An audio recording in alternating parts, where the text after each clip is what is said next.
Hugh McLean walked through the parking lot on his way to the cafeteria for lunch.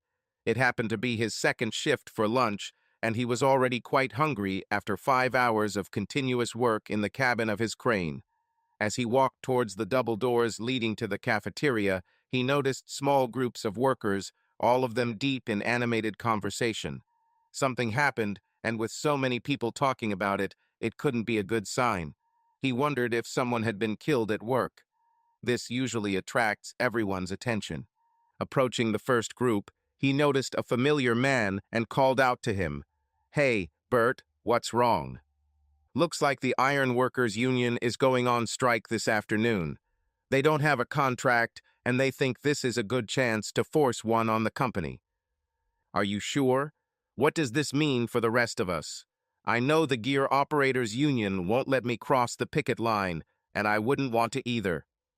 Hugh was a little worried as there were only 3 days left before the work was completed. He was ready to go home after being away for 3 weeks due to this renovation. 3 weeks of 12-hour shifts, 7 days a week, and he was looking forward to returning to his wife and stepson. These jobs, when the plant was closed for major renovations, always meant good money but terrible hours. The young guys loved them, saying they had lockdown fever, but he was just about ready to find a normal 5-day job closer to home so he could spend his nights with his family. He exchanged a few more words with the group, but was unable to learn anything new about a possible strike. There was little time for lunch, so he went to the cafeteria to satisfy his hunger. While he was eating, he saw several pickup trucks pull up and a group of supervisors in white hard hats began addressing the workers in the parking lot. When he finished eating, Hugh came out with a styrofoam cup of coffee, just in time to hear the chief superintendent say to check the lists that were taped to the cafeteria wall, and that if your name wasn't on it, you were fired with 1 day's pay in lieu of proper notice. A strike would indeed occur, and although they believed it would only take a day or two, they decided to let some of the workers go since a full crew was not needed to complete the work. Hugh turned to see a dozen sheets of paper being taped to the wall, and found himself in a good position to be among the first to check them.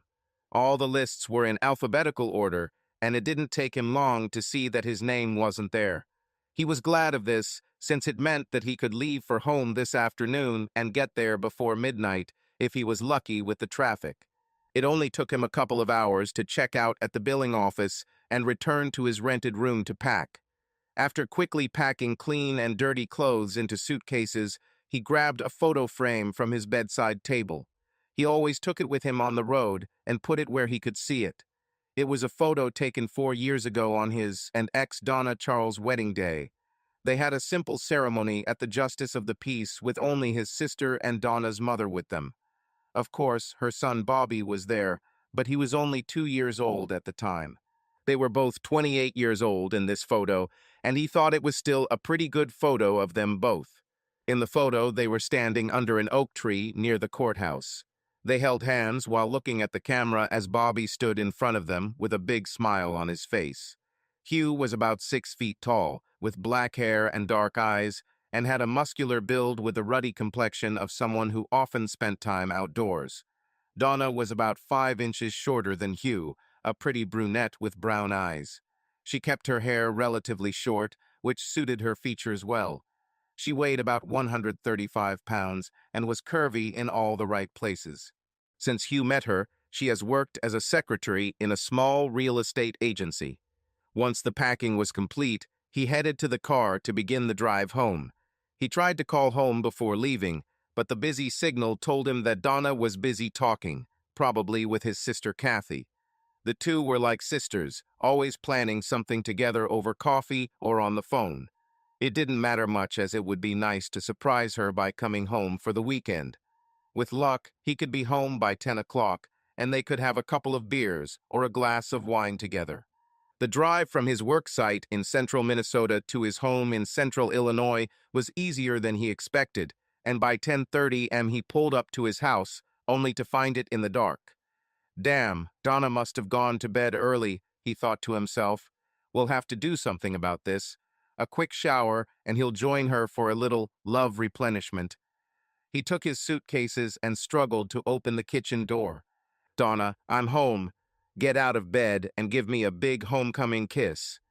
Hugh put his suitcases in the kitchen and headed down the corridor to the bedroom. To his surprise, when he turned on the light, the bed was empty. A quick check of Bobby's room revealed that neither he nor Donna were home. Damn, he thought to himself, I should have called her. After he put his 2 suitcases in the bedroom, he headed towards the door since there was only one place Donna could be. Since Bobby was not at home, his older sister Katie had to have them. It was only 3 blocks to her house, so he decided not to call her in advance. A pleasant surprise would be more fun. He wondered if her husband Ralph would be home. Ralph Roberts worked as a welder, often on field projects, just like Hugh himself. They had 2 sons, 8-year-old Barry and 12-year-old Ralph Jr. Apparently, when he arrived at Kathy's house, Donna's car was not there. This made him a little curious, but since he hadn't checked the garage at home, she could just walk there.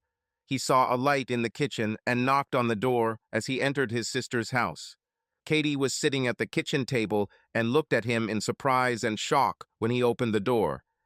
"Jesus Christ, Hugh, you almost scared me to death. Where did you come from? You should be in Minnesota by Monday or Tuesday." "It's a long story, Kathy. The iron workers went on strike, so the company gave us early layoffs. I was one of the lucky ones. I got the rest of today's shift plus a full shift of pay for tomorrow. It was an offer I couldn't refuse. Where's Donna? She's not at home, and neither is Bobby." While he was speaking, Hugh poured himself half a cup of coffee and sat down at the table with his sister. "Well, Bobby is sleeping in the back bedroom with my boys. Donna was invited over for drinks and a game of cards with your friends, Allison and Jerry. She said she might be late, so instead of waking Bobby up and taking him home, she asked me to babysit behind him overnight, as if it were a problem." As she spoke, Hugh's head suddenly rose and all expression disappeared. When he spoke, there was a subtle tint to his voice that Katie didn't notice. She said she was going to Allison and Jerry's. What time did she leave? He watched carefully as Katie answered his questions. "Yes, she said she would play cards with Allison and Jerry. I think she left around 8:30. She said that you often go out together. She was at their dinner last Friday. I don't mind. Bobby is so sweet, and she watches my 2 when I need her. Yes, we visit them often. He and I often work on the same sites. You know what? I'll go and join them. Don't call or warn them that I'm coming. I want to give them a surprise." Hugh stood up and finished his cup of coffee before heading towards the door. "I'll call you tomorrow, Katie." He waved goodbye to his sister and walked out the door. There was an expression of serious concern on his face. On the way to Allison and Jerry Black's house, Hugh had a lot of thoughts running through his head. The day before leaving for work in Minnesota, Allison Black called. Donna wasn't home, so he chatted with her. The reason for her call was to say that she was going to go to California for a month to visit her sister. Her sister was expecting twins and asked Allison to come and help her during the last week of pregnancy and the first weeks at home with the newborns. Hugh was sure he had forgotten to tell Donna. If Allison was in California, who did Donna go to, he wondered. If she wasn't with the Blacks, where did she go? He decided that perhaps Allison had canceled her trip for some reason, or that Katie might have gotten the names wrong. He hoped that was the case, since the alternative that came to his mind meant big trouble. In 4 years of marriage, he had never doubted his wife, but now the thought crept into his head that she might be hiding something from him and his sister. Jerry Black often said how much he appreciated Donna's attractiveness and curves. Several times when he was drunk, he made some hints, which Donna laughed at. It was Donna's good looks that first caught Hugh's attention, but it was her charming personality that really caught his interest. She was a single mother when he met her, but once he met Bobby, the fact that she had a child became irrelevant to him.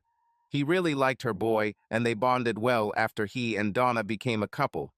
Lately, he started thinking about formally adopting Bobby to give him the last name McLean.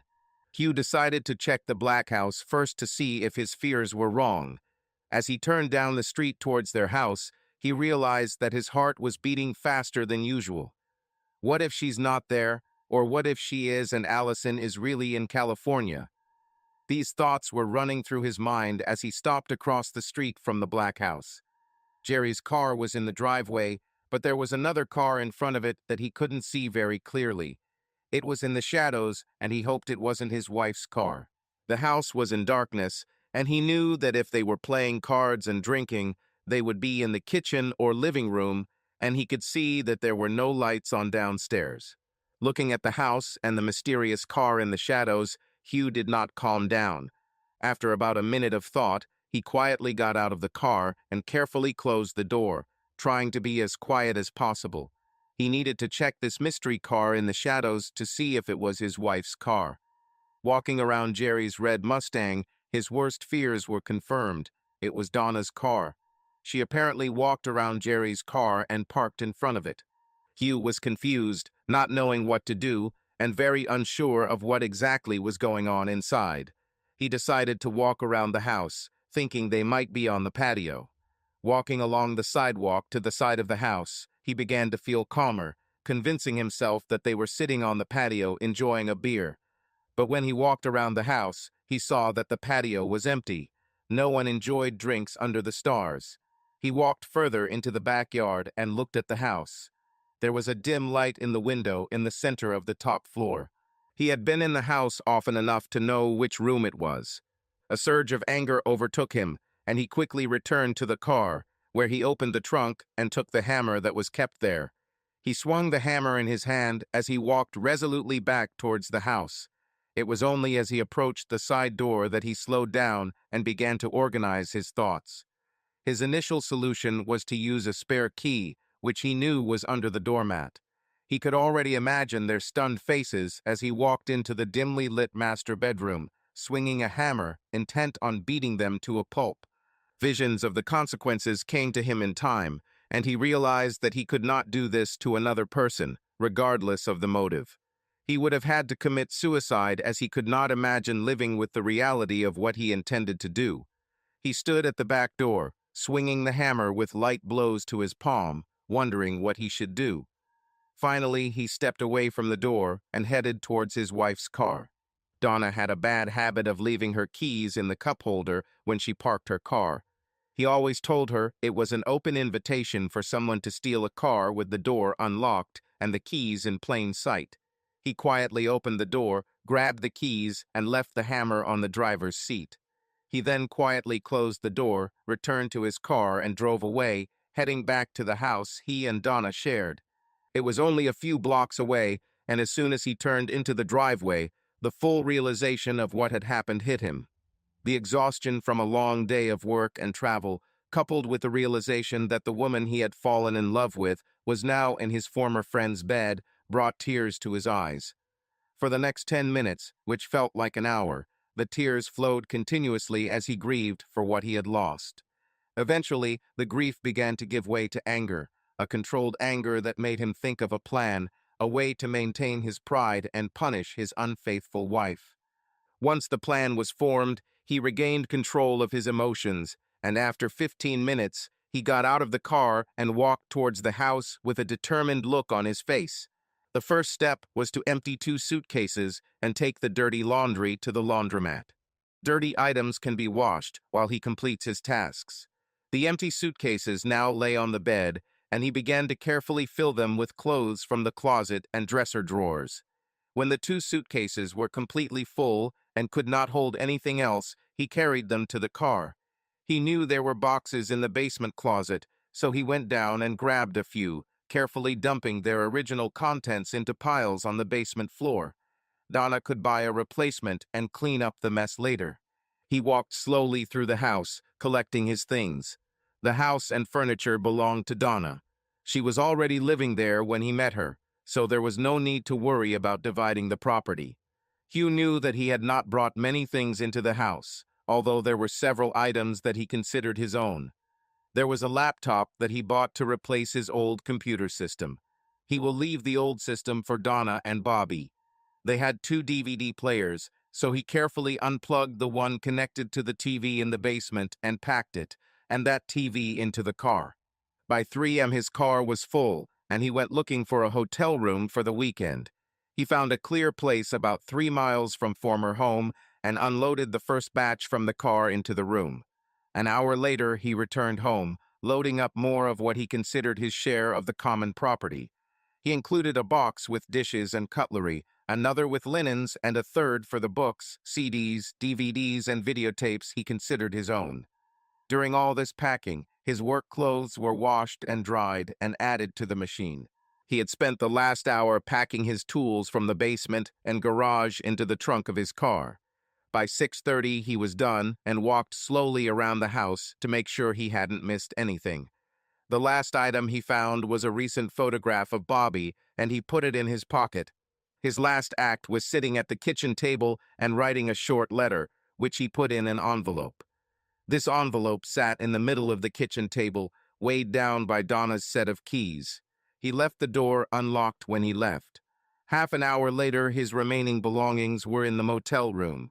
He spent the next 10 minutes in a hot shower, washing away the day's sweat and returning tears when he realized it was over. After he climbed into bed naked, he fell asleep almost immediately, the exhaustion from the long day, stress, and emotions finally catching up with him. Donna McLean hurried down the sidewalk to the back door, frustrated that it was already 8:30 and she wanted to be home before 8 so no one would notice her return. Some fool stole her car keys, so she quickly went home to get a spare set. Jerry offered to drive her, but she was angry with him and also worried what the neighbors would think if a strange man picked her up in the morning. It was safer for her to walk home alone. Her biggest concern was that the spare house key wouldn't be in its place at the bottom of her clothespin bag. Approaching the back door, she turned the knob out of habit and was surprised that the door opened. She silently cursed herself for forgetting to lock it and hurried inside, placing her purse on the table. If she remembered correctly, the spare car keys should have been in the drawer under the phone. Walking to the phone, she looked at the table and realized that something was wrong there. She stopped and took a closer look, realizing that her missing keys were lying in the middle of the kitchen table. "How did they get here?" She said it out loud without even realizing it because she was so shocked to see her set of keys on the table. She reached for her keys and noticed an envelope underneath. The expression of curiosity quickly turned to worry as she looked around to make sure there was no one else in the room. With trembling hands, she lifted the envelope and pulled out a letter. While she was doing this, something fell out of the envelope and rolled across the kitchen floor. She thought she saw something under the edge of the table in the place where the object disappeared from her field of vision. Donna unfolded the letter and read it twice before she fully realized what it said. When this happened, she collapsed on the kitchen chair, burying her face in her hands, her body racked with sobs. She began to repeat over and over again, "Lord, no, God, no." This became her mantra as she sat in her chair, rocking back and forth. Tears began to flow down her cheeks and her hands, which were still covering her face. After a couple of minutes, her phrases changed, becoming, "What have I done? What have I done?" She finally calmed down enough to pick up the letter and read it again, hoping it didn't say what she thought it said. This time she read it carefully. "You and this supposed friend of mine should be glad I didn't go upstairs and kill you with that hammer. Tell that bastard to stay away from me. If he ever shows up at the workplace where I work, he may not survive. I took my things and I'm not coming back. If I left something behind, you can do what you want with it. You'll have to explain to Bobby why I'm gone." She was still sobbing and crying quietly when she stood up to see what had fallen to the floor. When she picked it up and saw that it was Hugh's wedding ring, she fell to her knees on the floor and the tears and loud sobs returned. Hugh slept like the dead, not waking up until 6 p.m. Having to go to the toilet woke him up, and he quickly got up and used the bathroom. It was only when he returned to the main part of the motel room that the full memory of the events of the previous night came back to him. He stopped, his mind filled with the pain of the previous night, and he finally sat on the edge of the bed, wondering what he should do next. He spent the next half hour sorting through his clothes, finding the things he would need to leave his room for dinner. Hunger became his main concern as he had not eaten for almost 24 hours. The last time he ate a quick burger and fries was at a roadside gas station on the way home. After he got dressed, he called the front desk to extend his stay a couple more days, then picked up his cell phone and headed out to dinner. Not far from the motel, there was a cozy cafe where he went. As soon as he sat down and ordered his food, he took out his cell phone and turned it on. Almost immediately it rang, and he saw on the caller ID that it was his wife's cell phone number. He turned off the phone and put it back in his pocket. The last thing he wanted was to talk to that bitch, he told himself. As he sat and thought about everything that had happened, he looked out the window next to him and saw his reflection. He realized that he had not combed his hair or shaved before leaving the motel. So much for thinking he's fine. The food looked delicious, but Hugh couldn't taste it. All he could think about was what he found when he returned home unexpectedly. How many times did this bitch visit his friends while he was working on field sites? He never would have thought that she was capable of this, but the evidence was in front of him. Suddenly, the thought that perhaps his own sister had known about this all along crossed his mind, and his anger returned. However, after careful thought, he realized that she couldn't have known what Donna was up to. Otherwise, she would have called her and warned her. He decided to call Katie to let her know he was okay. When he turned on his cell phone, he was notified of new voicemails. He listened to the first 3 of them, but found that they were all variations of the same message. Donna apologized, cried, begged for forgiveness, and begged him to call her. After listening to them, he pressed the delete button as soon as he heard her voice. Only on the 7th message did his sister's voice sound. He listened to it. "Hugh, please call and let me know you're okay. Donna called me this morning, and she's in a terrible state. It took a while, but I finally got her to tell me what's wrong. She says that you left her, that you took all your things and moved. Call me as soon as you receive this message." The next 9 messages were from Donna, and he deleted them all without listening. The last message was from his sister, begging him to call. He sat and looked at the phone, not deciding what to do. It seemed that Donna had not told Katie the truth about what had happened. He ordered a cup of coffee, and after she arrived, he dialed his sister's number. The phone rang 4 times before it went to voicemail, so he left a message. "Looks like that bitch didn't tell you the whole story about why I left. Allison Black went to California the weekend I left. Donna was with Jerry, and they weren't playing cards in the kitchen. I'll be filing a divorce as soon as I contact a lawyer. Tell her to stop calling me because I won't listen to her messages anymore. After the first 3, I just deleted them all. I'll probably call you tomorrow or sometime soon." Hugh spent the next hour sipping coffee and 2 refills. He couldn't believe that his happy marriage had fallen apart so quickly. He tried to remember, during his years with Donna, any hint that she might be cheating on him. He couldn't remember anything, but he thought he must have missed something. How could she go from a devoted wife to a cheating woman of easy viability before his eyes? His eyes filled with tears again as he remembered the good times, and there were many. He eventually left and drove around the city aimlessly for a while before returning to the motel room. Long naps and cups of coffee kept him awake, so he started sorting his hastily packed belongings. The room had internet access via a telephone line, so he set up a laptop. The next hour flew by as he did his online banking, transferring his share of funds from the general account to his personal savings account. He deliberately did not take every last cent. He wanted to maintain high morals in this dirty business. It was Saturday night, and he knew most of the union guys would be at the Midway bar.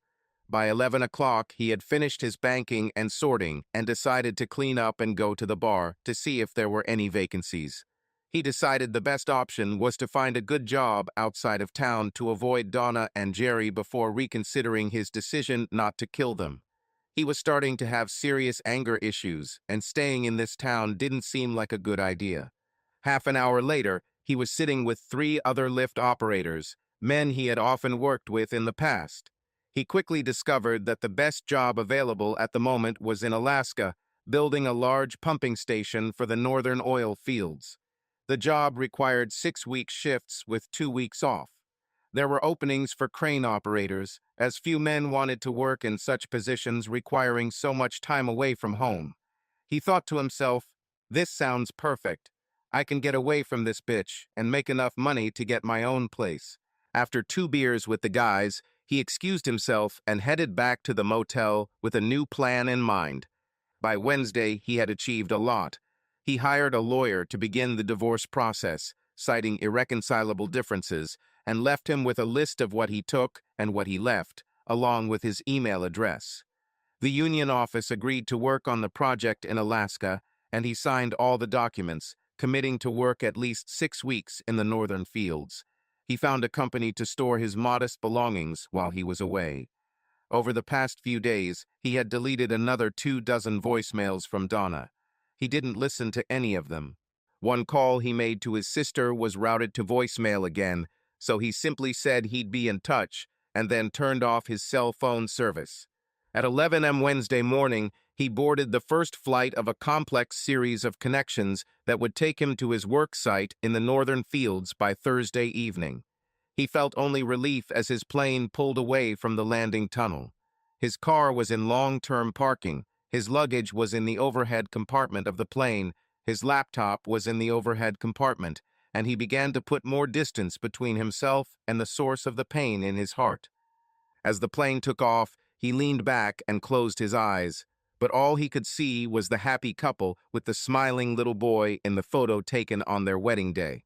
The next week was a dizzying series of flights, the long ride on the school bus that took him to camp, a 2-day introductory and educational security seminar, mastering your dorm room, and spending the first 3 12-hour shifts lifting pipes and equipment on a job site. The work was monotonous, meals were rushed, and the alarm clock rang too early. On the morning of his 4th day at work, Hugh woke up feeling much better, much more at peace with his new circumstances. After this shift, he'll set up his laptop, text his sister, and start looking around his temporary place of residence. Up to this point, he had done nothing but work, eat, and sleep. He had mostly managed not to think about Donna and her cheating, but he knew it was time to start his healing, and the best way to do that was to approach the problem head-on. That evening, when his shift ended and he headed to the cafeteria, Hugh decided to pay attention, and his new interest in his surroundings was rewarded. In the corner of the cafeteria, he was surprised to see a familiar man. Frank Carpenter was one of Hugh's best friends at school, but they grew apart, mainly because Hugh was married and Frank was not. "Frank, how are you? Surprised to see you here. How long have you been in Alaska?" Hugh sat down in the empty seat opposite his old friend and extended his hand for a firm handshake. "My brother works for your union and told me about the job openings here. I've had my truck driver's license for a few years now, and I've been working here as a driver for 3 weeks. So far, so good. It's not so bad once you get used to being apart from the worker camps and construction sites. There is nowhere else to go." Frank seemed as glad as Hugh to meet someone he knew. The two men were having a pleasant conversation, exchanging news about changes in life since they last saw each other. Eventually, the conversation turned to Hugh's life, and after a short pause to collect his thoughts, Hugh explained his new circumstances to Frank. "Well, everything went wrong in my marriage a couple weeks ago. I was sent home early from Minnesota, just in time to catch my wife with Jerry Black. I moved out and am currently in the process of getting a divorce. Just goes to show what can happen when you relax too much. Surprises." Hugh's joyful mood disappeared, and he looked at Frank sadly. "I'm sorry to hear that, Hugh. Jerry has been chasing women for a long time. It's a shame your wife fell for his bullshit," Frank said with a sympathetic expression. "I don't know who was chasing who, Frank. I haven't talked to the cheater since it happened. I was afraid I couldn't handle it, and it would only make things worse." Frank was hesitant to continue, but finally said, "You should probably talk to her. I know what Jerry is like, and maybe he has more to do with it than she does. I've seen you and your wife a few times, and it always worked out for me. The impression that she is very devoted to you. She always held your hand, making it clear that you were her man." "Yeah, you're probably right. I already decided this morning that I would email my sister. She and my wife have been friends since high school. My sister can tell me enough for me to decide if I should try talking to my ex. Now I'm already calling her ex. although I guess the papers haven't been filed yet." Hugh shook his head and laughed at his Freudian slip. The friends moved on to other topics and spent the next half hour in animated conversation. They eventually left the cafeteria and went their separate ways. Hugh wanted to set up his computer and see if the promised internet connection worked. When he finally got his laptop set up and online, he was able to access his email, something he hadn't done since moving to Minnesota. It took him almost half an hour to delete the accumulated spam, since he did not want to delete everything at once, so as not to miss something important. He was surprised that Donna hadn't thought to send him emails like she bombarded him with voicemails. It's possible she couldn't set up the computer, but he guessed she just hadn't thought about it. After some thought, Hugh composed a letter to his sister. He sincerely hoped he wasn't wrong, but with email he could say exactly what he wanted without interruption. After reading it again before sending it, he hit send. "Hi, Katie. I still couldn't reach you, so I decided to send a letter to let you know where I am.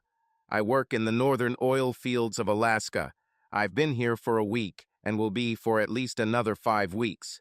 I'm guessing by now you know the whole story from Donna. I never thought she was capable of something like that, and it took me a while to come to my senses and feel like I could talk about it calmly. The distance between us helps a lot. She may not have received the papers yet, but I have already started the divorce process. I'm really sorry for Bobby. Have you seen how he feels? I thought about seeing him before I left, but I was afraid that it would be harder for him than just disappearing from his life. He doesn't deserve to be dragged into this. Can you give this email address to Donna, because I want to hear what she has to say. Tell her not to send a lot of messages like she did on the phone. If she starts this again, I'll just close this address and open a new one. Hugh." When he finished, Hugh closed his laptop and leaned back. He began to doubt whether he had done the right thing by asking Donna to contact him. He wasn't sure what he wanted to hear from his cheating wife. He turned off the computer and lay down on the bed. He spent the next 2 hours staring at the ceiling, deep in thought, until sleep finally overtook him. He woke up the next morning on the covers and fully dressed. By the next evening, Hugh deliberately delayed dinner, knowing that he would have to decide whether to read Donna's letter. Finally, after drinking his third cup of coffee, he decided to go back to the room and read what Donna had to say. For some reason, he felt his heart beat faster when he opened the letter. "My dear Hugh, thank you very much for the opportunity to write to you. I understand that I may not have the right to ask you for anything, but it means a lot to me that you will finally talk to me, even if it's only through email. I really want to hear your voice. First of all, I want to say that Bobby seems to be okay. My mom took him in for a few days while Katie was busy helping me. The rest of the time he was either with me at home or with your sister and her family. I told him that I did something bad and that you were angry with me. I think he understands this. He often asks about you, and I know that he is very sad that you are gone. I am very ashamed that I betrayed your trust. It's not something I've done before, and I'll never do it again if you give me a chance to prove it. Please know that I truly and truly love you. I don't know what to say about what happened to Jerry Black. I don't know how much you want to know. I'll give you a brief explanation, but if you want me to tell you more, just ask. I will do everything you want. I visited his house twice. The second time was the night you found me there, and the first time was the previous Friday. That first Friday afternoon, he called me after lunch and suggested we come over for a barbecue since you and Allison were out. I didn't see a problem in this and agreed. After the burgers, we drank a few glasses of wine, and it had a big effect on me. We started kissing on the couch. I knew it was wrong, but I didn't think it would go this far. I stayed the night on his couch. Somehow he convinced me that sex is not real sex. That's all that happened the first time. The second time, I should have known better when he offered me a drink. At first I refused, but he hinted that he would tell you about our first incident if I didn't come. I expected that we would just fool around like the first time, but it didn't turn out that way. He gave me a little more to drink, and soon we were in bed. There's no easy way to explain it, but I spent the night in his bed, and we had sex several times. You know the rest. I feel terrible about all of this. I've never done anything like this to him or anyone else. I've had a lot of time to think about what I did, and I can't blame you for your reaction. If the situation were reversed, I would have done the same. Please write to me and tell me how you feel about me. I'm afraid to hear your answer, but I pray that you can find a way to forgive me.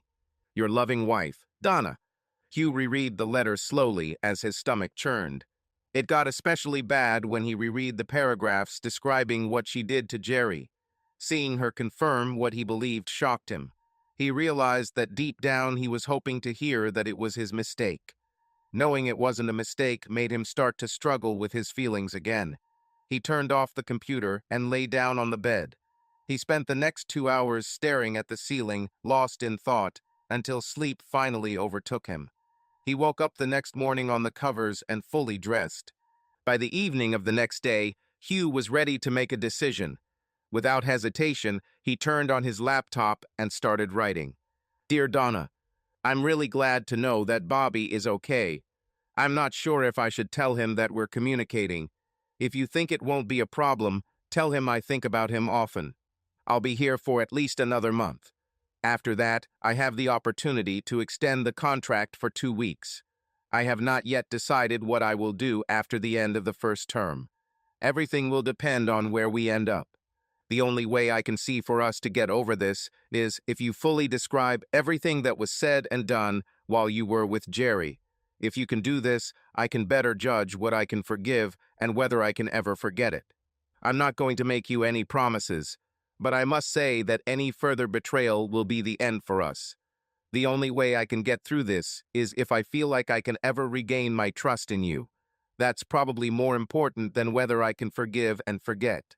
Take your time with your answer to make sure you have covered everything. Please send a copy of your letter to Kathy. Hugh. Before sending the letter, Hugh CC'd Kathy. He felt great relief that it was now done. For the past couple of weeks, he seriously doubted that he would ever communicate with Donna again. If he can get past this first step, perhaps they have a chance to resolve their serious differences. With the weight off his shoulders, Hugh decided to go down to the cafeteria for a cup of coffee and maybe a piece of pie if it looked good. He was surprised that the cafeteria was still quite busy, with over 50 workers. Grabbing his coffee and a slice of apple pie, he headed to the nearest empty table and sat down across from a couple of workers who were already there. He was almost finished with the pie when he noticed that the worker across from him was a woman, a rather attractive woman with short black hair and very dark eyes. At first he thought she might be indigenous, but then realized that her skin was quite fair. You seem to really like this pie, she said. She watched him with a small, pleasant smile, obviously waiting for his answer. Actually, yes. I've been here for over a week now, and most meals are unimpressive. This piece of pie is the best thing I've eaten so far. Hugh laughed after these words and took a sip of coffee. You surprised me a little, to be honest. You're the first woman I've seen this side of the serving line. Judging by your clothes, you work on the street. What profession are you in? I'm an electrician. I've been here for almost 4 months on and off. What about you? She asked. I've only been here a couple of weeks. I'm a crane operator, or crane operator, if you will. Her eyes scanned his face a few times before she said, You look more alive today. I've seen you in the cafeteria a few times, and you always looked so sullen. Looks like something has changed for you. You're very observant, said Hugh. He looked at her again as her statement surprised him. He didn't think his struggle with his feelings for Donna would affect his appearance so much. Hugh looked down at the coffee for a few moments before continuing. I came here to get away from serious problems with my wife, and just a few minutes ago, I sent her a letter. This is the first direct message I have sent her in almost 3 weeks. In fact, I sent her several messages through my sister, but this is the first direct letter. The problems must have been serious if you came here to avoid them and took off the ring. Her metropolitan comrade raised his cup of coffee and looked at him over the edge of the cup, taking a sip. You're really observant, noticing the missing ring. The trail of the ring left was much whiter when I took it off. Yes, the problems are really serious between husband and wife. Serious enough that I've already hired a lawyer for a divorce. It reminds me that maybe it's worth telling him to postpone the matter for a few days while she and I talk a little, or rather, correspond. Hugh smiled and said, I think since we're talking about my marriage, we should at least introduce ourselves. My name is Hugh McLean. He extended his hand across the table. Nice to meet you, Hugh McLean. My name is Janice Stetler. She raised her right hand and shook Hugh's firmly. Hugh noticed that her handshake was very firm for a woman, and her hand was slightly calloused from work. He looked at her left hand and noticed that there were no rings on it, nor any marks from them. As she returned her hand to its previous position next to the coffee cup, a large man stood up from the table about 10 feet away and walked over to their table. Is everything okay, Janice? He asked with a questioning expression on his face. Oh, yes, Billy. This is Hugh McLean. We're just having a nice chat. Thanks for asking. She smiled at Billy before answering. When she finished speaking, he waved his hand at her and returned to his seat. What was it? Hugh hesitated before asking. He had a questioning expression on his face as he was puzzled by this brief exchange. Oh, Billy's in my crew. They're really keeping an eye on me, as there are a few disreputable men here. I had a serious problem with one of them in the first week, and the rest of my crew have been keeping an eye on me ever since. She was very serious, and her voice lowered. If it weren't for Billy and one of the other guys, I would probably be susceptible to a sex crime. Now, when any of the men here talk to me, they usually check to see if I'm getting unwanted attention. It's good to know they have your back. I hadn't thought about the problems a woman might face in this workplace. Are you alone here, or is there someone else I just didn't notice? There are a few more, I'm not sure how many. We have a separate block in the dorm from you men. A few of them are truck drivers, and there's another female electrician, but she's not on my shift or on my crew. Hugh and Janice continued talking for some time, but did not return to the state of his marriage or what had led to his new interest in life. After about 10 minutes, Janice stood up to go back to her dorm room. Hugh followed her a little later as he wanted to get some sleep. Tomorrow was another long day in a series of long days for him. As he fell asleep, he thought it was nice to find such an attractive new girlfriend. Perhaps she could give him an objective female perspective on things. The next day passed rather quickly for Hugh, and he received no messages from either Donna or Katie. He emailed his lawyer asking him to put the divorce process on hold. That evening, he came down a little later than usual for dinner, hoping to run into Janice again. He decided to ask her for advice, if she didn't mind. Hugh discovered that she was sitting at the same table as the previous evening, talking with his friend Billy. After he picked up his food, he asked if he could join them, and both insisted that he sit at their table. When their meal was finished, Billy excused himself, saying he had laundry to do. Janice quickly told him that she was fine and would see him at work tomorrow. I'm in a quandary, Janice. I'm hoping I can get some female advice on my wife's situation. The only other person I can turn to is my sister, and she's a very good friend of my wife. Is it possible to discuss this with you? A few things. Hugh sat quietly while Janice considered her answer. I'm not sure I can offer qualified advice. I've never been in a situation as serious as yours. I was married, but my husband died in a hit and run just over 2 years ago. However, if you think I can help, ask your questions. I'm really sorry that your husband died, especially in this way. It must have been hard. I didn't know you were married. Maybe we should just forget about it. Maybe it's a bad idea on my part. No, go ahead. I just wanted to warn you that you won't get an expert opinion. Janice laughed and took another sip of her coffee. Okay, Hugh replied quietly. I'll try to keep this short and to the point. I found out a couple of weeks ago that my wife had a brief affair with a friend of mine. She's been with him twice. He seems to have used wine, manipulation, and even a vague threat to overcome her reticence, but I don't think it was anything like sexual assault. At some point, she seemed to be partially consenting. She should send me a detailed description of what actually happened, but of course that would be just another word from her about it. Hugh fell silent, taking a slow sip from his cup of coffee. He saw that Janice was listening intently and continued. She seems very serious when she says it will never happen again. I'm not sure how I feel about her, but she says she still loves me. He took another sip of coffee and continued.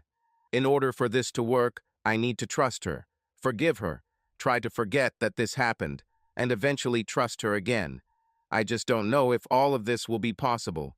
I think I need your opinion on that. What my wife did. Hugh laughed and said, I won't necessarily agree, and I certainly won't blame you if it turns out to be wrong. I'm just desperate for a second opinion. Wow, that's hard. I was hoping I could put myself in her shoes, but from what you said, it's going to be hard to do. I just can't imagine being alone with my husband's friend, drinking and doing something sexy. It's not me, I'm afraid. But she seems to be very remorseful. Janice looked up at the ceiling, lost in thought, and after a few moments she continued. I would suggest going slowly and carefully and maybe finding a way to verify her story. How about contacting your ex-boyfriend that she was with? If you can verify some of her statements or make sure she's telling the truth now, that might help you make a decision. Besides that, I think it all depends on your feelings towards her. If you can overcome the facts of this situation, maybe time will solve the rest of the problems. Hugh thought about her words for a few minutes before answering. You know, it seems like you've helped me. I think I'll really go slow and careful. I have no desire to contact my ex-friend about this matter, and I'm not sure I'd believe anything he'd say. I don't have a simple way to check what she is saying now, but maybe something will become clearer. Thank you for at least thinking about my problem and giving advice. I will think about it until I receive the next letter from her. Maybe it's time to change the subject. Tell me something about yourself. Janice was a little embarrassed when Hugh asked her to tell her about herself. Well, there's not much to tell. I'm 30 years old, a widow, as I said, and an electrician. When I'm not at work like this, I live in Seattle. This is my last trip here. I graduate in 2 days, and I should have enough money to get my own place. My husband left me with a lot of debt, not on purpose, of course, and I finally got out of it a few months ago. During my last break at home, I was able to find a job in the maintenance department of a power plant. So after this, I won't have to come back here again. She smiled as she finished speaking and drank some more coffee. Damn, I didn't know you were leaving so soon. I enjoyed your company and our conversations, and maybe I would have had a few more questions for you. Hugh smiled and shrugged. I'll have to deal with it myself, I guess. Honestly, it will be my decision in the end. Maybe by asking you for advice, I'm just postponing the inevitable. The two chatted for a while longer before deciding it was time to call it a night. They agreed to meet the next evening for a cup of farewell coffee. That night, as Hugh fell asleep, he thought about his conversation with Janice and his memories of life with Donna and Bobby. The next day after work, there was still no text from Donna or Katie. He knew he couldn't rush things. Now everything depended on Donna. Later in the evening, Hugh went down to the cafeteria and spent a pleasant hour with Janice, most of the time discussing fishing, which they both enjoyed. They agreed to meet the next evening for a cup of farewell coffee. When Hugh checked his email the next evening, he found the 2 messages he had been waiting for. Judging by the dispatch time, he must have almost missed them the night before. He debated which one to open first and finally decided to leave both until later in the evening. He wanted to be in a good mood when he joined Janice and her colleagues for coffee on her last evening in the dorm. After taking a shower and combing his hair, he headed to the cafeteria. Janice was sitting at her usual table, and this time it seemed like her entire team was with her, all intent on making her last night on the job a memorable one. There was a lot of laughter and jokes. When Hugh entered the dining room, Janice immediately called out to him, insisting that he join their group. He grabbed a soft drink and walked over to their table. Welcome, Hugh. I'm glad you were able to join us for our little gathering. These guys have been my team since I got here. Janice went on to introduce everyone to Hugh, explaining that he was probably the only nice guy she had met who wasn't an electrician. This caused a lot of laughter at Hugh's expense. He soon joined the others in their jokes, many of which were directed at Janice. Over the next hour, the team gradually dwindled as men left the meeting. Eventually, only Hugh and Janice were left at the table, and he said, "That was a lot more fun than reading my wife's last letter. It should describe exactly what happened, and I'm not ashamed to admit that I'm not really looking forward to reading it. I hope that when I finish reading it, I won't want to fly back and strangle them both." He laughed, but it was a nervous laugh, since his last statement was very close to what he really thought. "Well, Hugh McLean, I don't think you're the kind of person who would take the law into his own hands. I'm sure they're safe, although obviously you'll have to decide the state of your marriage. I hope everything ends well for you, and whatever happens is something that makes you happy in the end. You seem like the kind of person who deserves a happy ending." She smiled at him and then shook his hand one last time. She stood up, intending to return to her room to begin packing for the morning flight back to civilization. Hugh didn't know what to say, but finally said, "It's very nice to meet you, Janice. It was nice to have a friendly face to turn to. I really enjoyed our conversations, and maybe someday I'll come to your area to find out if the fishing there is really as good as you say." He took her hand in both of his and shook it one last time. When she left, he couldn't help but feel that familiar feeling of loneliness again. He sat at the table for another 15 minutes before he too returned to his room. Sitting at his computer, Hugh decided to read the letter from his sister first, expecting it to be the shorter of the two. He opened the message from Katie and read it slowly. "Dear Hugh, I read Donna's letter and just want to add a couple of things. First of all, when she first told me what happened, she said that Jerry poured her more wine than she now mentions. The other thing I remember is she said before that the second time she was at his house, he had to help her up the stairs to the second floor because she had drunk too much to walk up the steps herself. I seriously think he might have put something in her drinks that made them stronger than usual. I called and asked her why she downplayed these things, and she said she didn't want it to seem like she was blaming Jerry for everything. She wants to accept her share of responsibility for what happened. No matter what you think of her based on what happened, I want you to know that I believe her when she says she loves you and would never do anything like that to hurt you again. Your loving sister, Katie." Hugh sat quietly for a few minutes, thinking about what his sister had said in her message. He also wondered if Jerry had put something in Donna's drinks. This was not beyond the bounds of possibility, and this, of course, would speak in her favor. Either way, he needed to read her message before he could make a decision on the matter. Now that he had no other excuse for not opening Donna's letter, he clicked on it. After a few seconds it opened, filling the screen. He sat looking at it, afraid to start reading the words that he knew would be very unpleasant for him. "My dear Hugh, this is my third attempt to start this letter. I spent hours just staring at that screen, trying to decide what to say. You asked for the whole story, the whole truth, and no matter how difficult it is for me to tell it, I intend to do it. Before you start reading this, I must say that I truly and truly love you. I would give anything now to erase the past and my mistakes. I pray that you decide to give me another chance to be the wife you deserve. Before I get into details, I have to say that I told Bobby you were thinking about him, and he was very happy to hear it. He still asks about you every day, wondering when you'll be coming home. I don't want to give him false hope, so I told him that you and I still have things to discuss. I can't seem to avoid getting into the details of what happened between Jerry and me, so I guess I'll just start. As far as I remember and can reproduce, I am telling you everything as it happened. If anything seems illogical or you have questions, please ask me and let me overcome these terrible memories.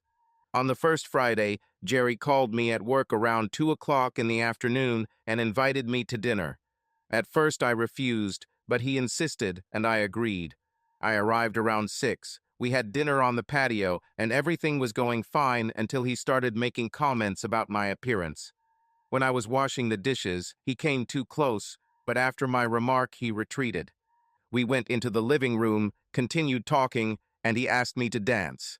Jerry stayed close, and although I protested at first, I eventually gave in. He poured me more wine, and we started dancing again. After a few songs, he sat down next to me and approached again, but after my remark, he retreated. However, later he took a step forward again, and I stopped objecting. Jerry suggested that I finish the wine so that I could pour more. Then he began to approach again, and I succumbed to his attention. Eventually, we started kissing, and although I tried to stop several times, it went too far. The next morning I left, realizing what had happened. The next week he called again and invited me, promising to apologize. I agreed to come. This time he offered wine, and I felt his attention again. Despite my attempts to stop, everything happened again, and we again found ourselves in close proximity. Ultimately, our meetings ended with me feeling betrayed and upset about what happened, but unable to resist his persistence. The next thing I remember is waking up at dawn. I lay naked in bed with Jerry, my back turned to him. He was sleeping, so I carefully stood up and picked up my clothes from the floor and went to the bathroom. I locked the door and then sat on the toilet to pee. When I finished, I didn't rinse off because I wanted to get dressed and leave without waking him. But then the doorknob turned and he walked in. I don't know how he opened the lock. He was naked. We didn't say anything to each other. I just looked at him angrily. He grabbed the panties I was holding and snatched them from my hand.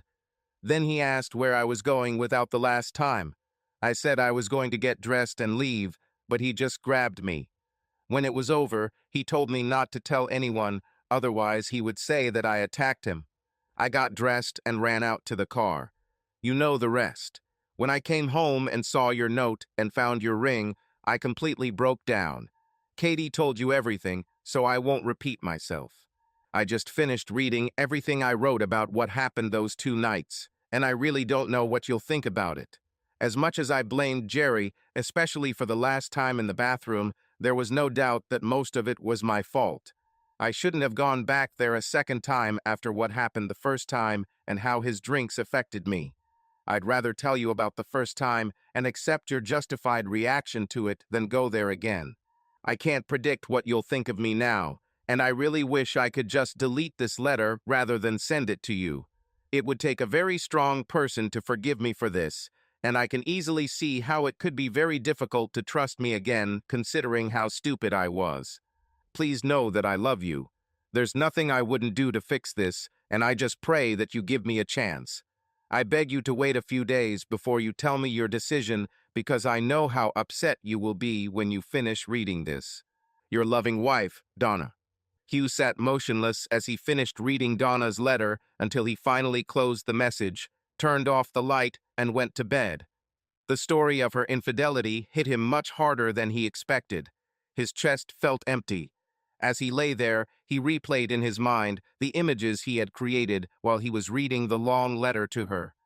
At some point during the night, he must have gotten some sleep, but in the morning he knew it wouldn't be long. He spent most of the night thinking about her message and everything it meant. When he stood up, he was still wearing the same clothes from the day before, so his first decision was to grab a fresh set of clothes and go shower. When he returned, he felt much better and made his final decision while standing under a hot shower. He took his suitcase out of the small closet and took out a photograph from their wedding day and placed it on the bedside table. After much thought, he decided to try to improve his relationship and wanted to see his family when he opened his eyes every morning. With a light gait, he headed to the dining room for breakfast, the start of another long day. That evening, as he was sitting in the dining room, he suddenly saw his friend Frank Carpenter enter. "Frank, come here, sit down. Where have you been lately? I haven't seen you for a couple of weeks." Frank joined Hugh at the table and said, "Yeah, it's been a while. We're short on truck drivers, so I've been working a little overtime. I saw you here a few evenings ago, but you were busy talking to a woman, so I decided not to bother." "Oh, it's okay. I could have come over. I was just getting advice from her about the situation with Donna."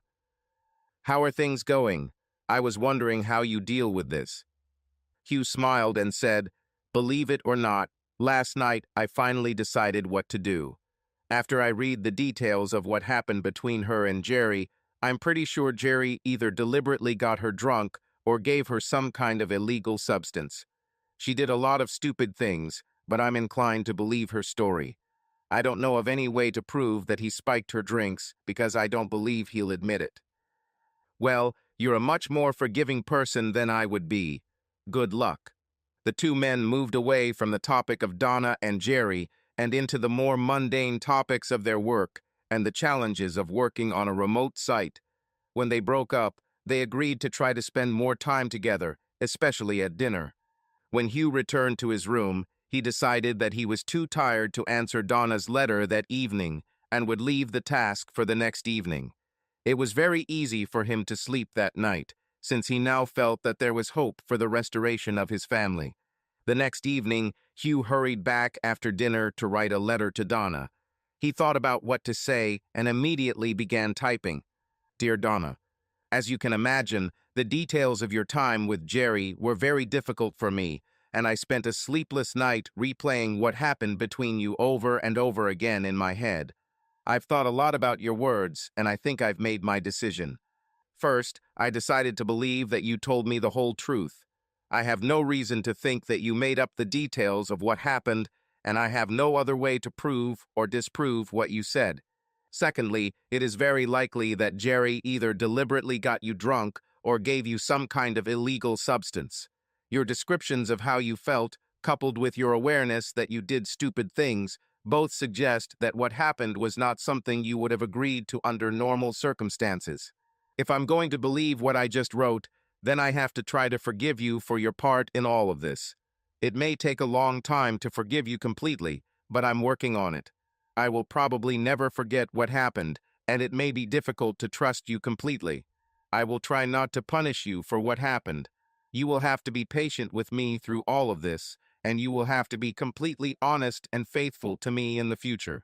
I can't promise I'll never bring this up again, but I'll try not to hold it over your head. It won't be easy for us to overcome all this, but I'm willing to try. When I get back, we can talk about it before I actually go back into the house. I really want to see you and Bobby, and I'm looking forward to my last day here. Your husband. Hugh reread what he had written several times before finally pressing the submit button. As the message disappeared from the screen, he exhaled a breath he hadn't realized he'd been holding while making his final decision. Over the next few days, Hugh and Donna exchanged letters. She was delighted that he decided to give her another chance, and he became increasingly confident in his decision. His sister wrote him a long letter congratulating him on his choice. Overall, it was a pleasant time for both. It had been 4 days since Hugh and Frank Carpenter had last met in the dining room. When Hugh entered the dining room this time, he saw his friend at the table and immediately joined him after taking his food. Well, Frank, how are you? Hugh began to eat, waiting for Frank's answer. Not really. Frank pulled out a pair of crutches from under the table. I was checking my load this morning and several pipes shifted and fell on my left leg. They said I had a couple of fractures on the top of my foot, so now I'm in a temporary cast. Looks like I'm going home early for compensation. Damn it, Frank. It's not fun. How are you feeling? Hurt? Actually, everything is fine now. It only hurts if I put pressure on my leg, so that rules out driving anything with a clutch. Unfortunately, there are only cars with a manual transmission. I'm on a morning flight, and I'll be home by tomorrow evening. I almost envy you. I have a couple more weeks here before I can go back and see how Donna and I get on with things. We've been texting and everything seems good so far, but I think the real test will be when we're in the same room. Are you sure of your decision to return to her? No doubt. Hugh thought for a moment and said, I think I will always doubt it, but I have no way of verifying her story. I won't contact Jerry, so what else can I do? Hopefully, looking into her eyes as we discuss this, I will understand what I need to know. All I can say is, you're better than me, Hugh. I doubt I would be so forgiving.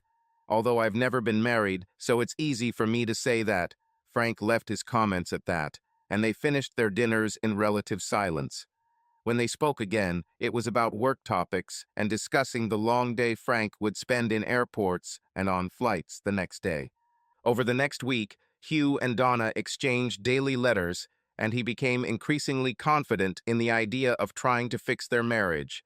He now knew that he had not stopped loving her, and he had serious problems with forgiveness and forgetting, but he felt that he could overcome them with time. Overall, he was happy and eager for his time in Alaska to end. On Friday evening, Hugh returned to his room in good spirits.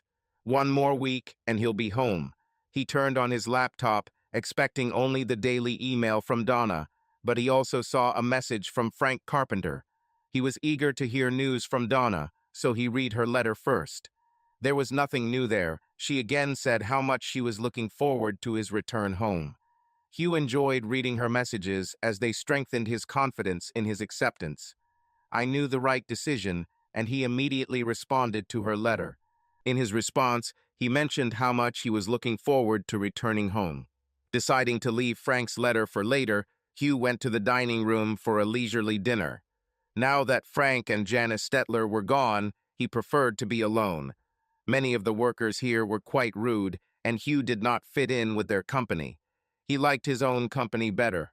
He eventually returned to his room and decided to read Frank's letter. When he opened it, he noticed that there were attachments and wondered what Frank might have sent him. He expected to see the latest obscene cartoon or picture floating around the internet. Hugh, before you open the attached photos, you better read my entire message. I'll try to explain what they show, as it's not necessarily obvious. While I was flying home, I started thinking about your situation with Donna and decided to try to help you decide whether to trust her or not. My car is automatic, so I knew I could drive it without any problems. Since I am interested in photography, and with my earnings paid by compensation, I decided to watch your wife for you. I've been checking on her at home and at work for the last 5 days, just making sure where she was. I also checked in with Jerry Black a few times just to see what he was up to. Everything was absolutely fine until today. At noon, I drove to Donna's work to see if her car was parked there, and just as I arrived, she pulled out of the parking lot in front of me. Since I had nothing else to do, I decided to just follow her and see what she would do on her lunch break. She pulled into a shopping center parking lot, so I parked 2 rows away from her and waited for her to walk into the center. I'm not very good at walking on crutches, so I didn't want to try to follow her inside. It's good that I didn't go, because 15 minutes later she came back. I saw her coming towards me and Jerry Black was with her. I took a photo of them together, labeled number 1. From where I stood, I had a great view of them the entire time. They stood talking outside your wife's car, and she leaned against the hood with her hands on it. This is photo number 2. They talked for several minutes, but I could not understand what kind of expression was on her face. It was neutral all this time. Suddenly, Jerry leaned over and kissed her. This is photo number 3. It wasn't just a short kiss on the lips. I was just about to take the second photo when he stepped back. She didn't move when he kissed her, didn't try to back down or push him away. There is no way of knowing what she said to him, and perhaps she was off balance and unable to raise her hand to push him away. I just do not know. They talked for a few more seconds, and then she got into her car. His car was only in 3 places, and he left first. She pulled out after him, and I tried to follow them, but I was held up by several other cars that crossed my path. I followed them to the exit, and my last photo, number 4, shows both of their cars at the intersection turning left. The traffic light switched at that moment, and I was left behind 2 cars, so I could not follow them any further. By the time I pulled out onto the street, none of the cars were visible. I drove around town for the next 2 hours trying to find Donna's car, but I couldn't find it. I've been to your house twice, to her work a few times, and to Jerry's house a few times, and even drove through all the motel parking lots down the street from the mall, but didn't find them there, which I'm glad about. I just have no idea where they went. I finally gave up for the day, but when I drove past your house at 5 o'clock, her car was there. Out of curiosity, I drove past Jerry's house again, but his car was gone. That's all I can tell you about these photos. You'll have to decide for yourself what they mean. Man, I hope it's not what it looks like. There may be a good explanation, but you'll have to get it from her, I'm afraid. I'll continue to watch her until you return. If I don't contact you, it means I haven't noticed anything suspicious. And don't worry about Jerry. I have plans for him. Frank. After he finished reading the letter, Hugh sat stunned, almost in shock. Finally, he opened the attached photos and looked at each of them 3 or 4 times before he closed the email and turned off his laptop. He collapsed on the bed and lay staring at the ceiling for almost 20 minutes, deep in his thoughts. Suddenly, he stood up and returned to the computer. After much thought, he decided to write Donna a message that would solve everything. He already knew what he would write, so he immediately began typing it as soon as he sat down. He knew the letter had to sound just like the others he had sent her recently. My dear Donna, a thought occurred to me that I forgot to include in my last post. Did Jerry bother you after that second time you were at his house? You didn't mention any messages from him, and I just want to know if he's contacted you since then. What about Allison? She must have returned from California. How did you handle talking to her? I can't imagine him leaving you alone after everything that happened. Please let me know if he has a problem so I can call him when I get back to make it clear that his attention is not welcome by either of us. I'm a little tired this evening, so I'll finish this message now and write to you again tomorrow. Your loving husband. As soon as the message was sent, Hugh went to bed, but did not sleep much that night. He spent most of the night looking at the photograph he kept on his bedside table and contemplating the new, unexpected turn of his life. He had almost convinced himself that his life and marriage were back to normal, and that confidence was greatly shaken by Frank's message. He had never considered himself a religious person, but he found himself praying that Donna would provide a logical explanation for what happened in the mall parking lot. The next day passed at a slow pace for Hugh.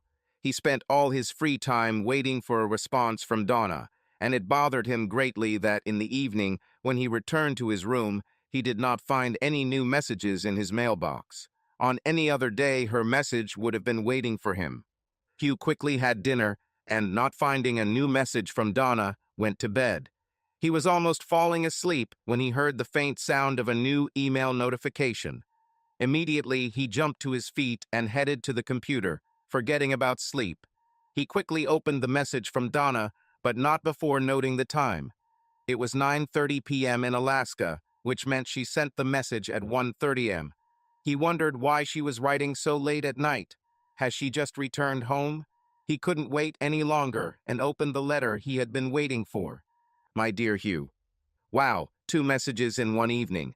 I'm not used to this. I'm glad you asked me about Allison, and if she has contacted me since she returned from California. She called me twice, once last night. I put off seeing her because I don't want to see her.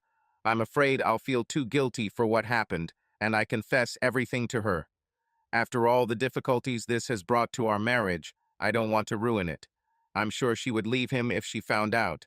She once told me that she suspected he was having affairs, so my confession would probably push her to take drastic action. Jerry called me twice, both times a few days after you found out about us. Both times I told him I didn't want to hear from him anymore, and he hasn't called since. I saw him driving down the street last week, but other than that, I haven't seen him. I have no desire to see him again. Donna's message continued with several paragraphs in which she talked about how much she was looking forward to his return, and he read them twice to make sure there was nothing more about Jerry. When he finally accepted that she hadn't added anything more on the matter, he roughly closed his laptop. His eyes sparkled with uncontrollable tears as he walked over to the bedside table and picked up the photograph sitting there. He looked at her and then threw her across the room, saying, "You lying bitch." The photograph hit the corner of the cabinet with a loud thud, shattering into shards of glass and broken frames. A moment later, there was a knock on the door, and someone asked, "Are you okay, buddy?" Hugh shook his head, and after a moment he returned to reality from the place where his thoughts had taken him. "I am fine. Sorry about the noise." It took him half an hour to remove splinters and wood debris from the floor and sweep up small fragments. When everything was in the trash can, he picked up the photo. It was pierced in 2 places and torn almost in half from top to bottom. Hugh saw that the gap would almost perfectly separate him and Donna from Bobby if it were to be continued. He gently pulled the two halves, and when the photograph was completely separated into two parts, he threw them into the trash. Hugh felt amazingly calm now and sat down at the computer. He spent half an hour setting up a new mailbox, learning how to cancel the old one, and sending messages to Frank and his lawyer with the new contact information. When he finished, he was ready to respond to Donna, quoting her last message and attaching the 4 photos Frank had sent. Lie, lie, lie. How could you do this to me? Did you think that since I decided to come back to you, you could do whatever you wanted? Do you think I'm such a fool that I'll believe any nonsense? I told you before what would happen if you weren't completely honest with me. You will receive divorce papers from my lawyer. I'll stay here a few weeks longer, and he'll take care of everything. This mailbox will be canceled as soon as I send this message. Don't try to contact me. I don't want to hear your lying ass anymore. It's clear from the photos I've attached to this post that you were lying about not seeing Jerry, and I'm wondering where you went to get him. I also wonder how many other lies you've told me. Honestly, I'm not interested in the answers. I won't even blame you for the pain I'm going through right now. It's my own fault. I received good advice to go slow and careful in rebuilding my relationship with you, and I ignored it. I thought I could trust you. I'm a fool.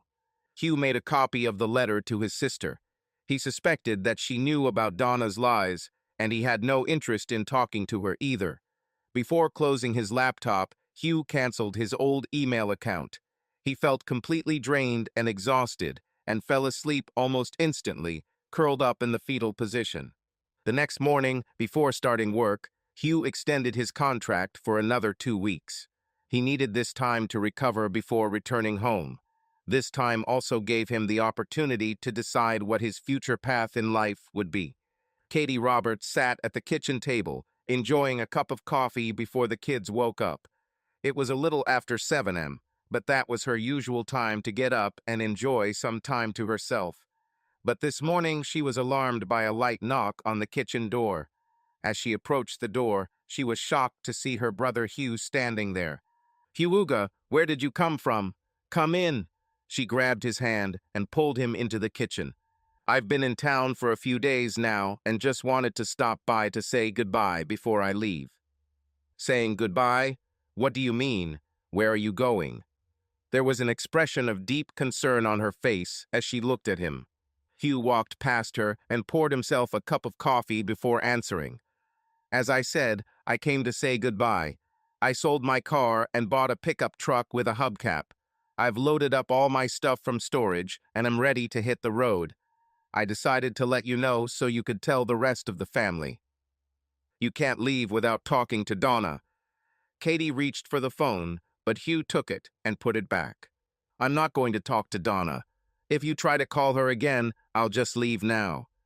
Hugh sat down at the table and took a sip of coffee. Katie was visibly upset and said, "You need to talk to her. Let her explain what happened at the mall. Jerry just appeared out of nowhere, and she was telling him to leave her alone when he leaned in and kissed her. She didn't have time to react. She can explain how it was a coincidence that she went right behind him." Hugh said with a calm expression, "It just doesn't matter anymore, Katie. I'm not going to let her hurt me anymore. Honestly, can you tell me how I will ever be able to trust her again? What you said may be true, but if so, why didn't she tell me about it instead of lying?"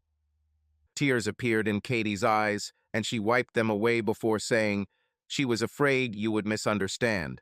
It was stupid, but that doesn't mean you should leave her. She is devastated and realizes that she was very wrong again. She tried to send you letters, but they just bounced back. She even got a phone number for you, but she was only allowed to leave messages. I know she left messages. They were all given to me, but I threw them away. I seriously said that I didn't want to communicate with her anymore. My lawyer said that she has already received the divorce papers, but has not yet sent a signed copy back. I signed everything I needed while I was here this week. It's just a formality now. They don't need her signature. I'll just have to wait a little longer to be free of her." Tears appeared in Katie's eyes again, and she wiped them away before saying, "She tore them off. She doesn't want a divorce, she just wants you back. I really want you to go and talk to her. I'm sure you'll see how much she cares and how much this has affected her. That's not going to happen, Katie. Now she can really go after Jerry if she can handle Allison. It suits me. I don't really care anymore. Hugh took another sip of coffee, maintaining his calm expression. You don't know, right? Someone called Allison and told her about Jerry and Donna. She confronted Donna and Donna told her what happened. Allison threw a cup at her. After that, Allison packed her things and moved to California to live with her sister. Katie looked at Hugh with a question in her eyes and continued, You probably don't know about Jerry either, do you? About 2 weeks ago, he was severely beaten. My neighbor works at the hospital, and she said he was in intensive care. 2 men attacked him. You didn't organize this, did you? Hugh chuckled to himself when Katie asked if he was involved. No, I have nothing to do with this. If I knew who did this, I would buy them a beer or several beers. It couldn't have happened to a more deserving guy. Katie sat in silence for a few minutes, thinking of a way to get high to talk to Donna. Finally, she said, Would you talk to Donna if I called her and gave you the phone? Would you do this for me, please? I really can't talk to her, Katie. I'm not going to change my mind about divorce. The more I thought about Jerry's situation, the more I realized that it wasn't just stupidity on her part. I believe that somewhere deep inside she wanted to go for it. If I agreed to talk to her, it would only give her false hope, and it would not be fair for her or Bobby. I am confident in my decision.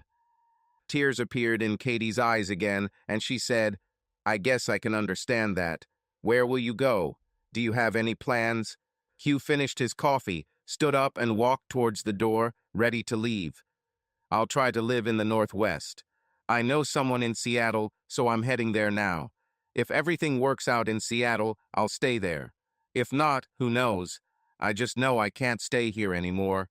I'll send you an email once I've settled in and activated my phone. I have enough money left from Alaska to last me a while. The union gave me a transfer sheet, so I have to get settled with the local construction department. Katie hugged her brother tightly before they said goodbye, and he left. Watching him drive away, tears began to roll down her cheeks again, and she wiped them away, closing the door and heading to the phone. Subscribe to our channel so that your love doesn't cheat on you, and go ahead and listen to the next story, because this story is nothing compared to the next one. If you're under 18, don't even think. Click to the next one. Click to the next one. Click to the next one. Click to the next one.